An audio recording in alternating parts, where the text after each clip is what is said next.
Þetta er raun og veru kvikmynd í rými og svo tilfinning sem ég hef svona áhuga á að gefa gestum reynslu af þessi yfirþyrmandi tilfinning sem Lundúnamanna hafa þegar þeir opna lúguna og við blasa þúsundir, ef ekki 2000 kassa sem þeir eru að grafa sig niður í. Það eru menn sem eru sérfræðingar í ákveðnum hreyfingum sem tengist því að taka kassana neðst úr skipinu og upp á bakkann.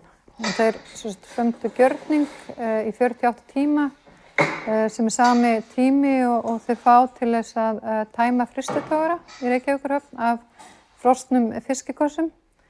Og það er raun og veru eitt verk sem skiptist á 3 skjái.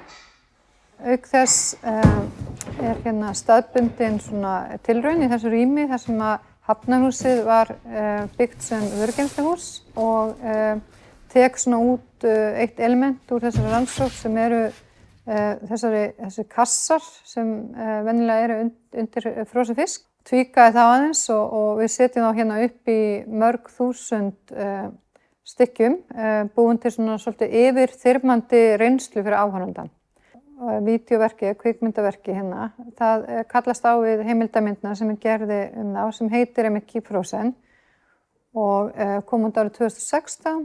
Þriðja vídeóverkið sem hluti af þessari sýningu tók ég upp sérstaklega núna fyrir þessa sýningu. Í þessu vídeó þá var ég að taka út hliðstæður í því verki sem var unnið hér áður fyrr í húsinu, tengt vörugeymsluvinnunni.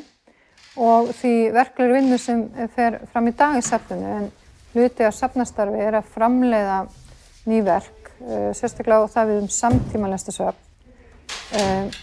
Verkin ekki alltaf framleidd í stúdíu eða af listamennum svo bara sett upp safninu, heldur eru starfsmenn safnsins í raun og veru hluti af því að búa til verkið. Ég sé hliðstæður í þessu tvennu.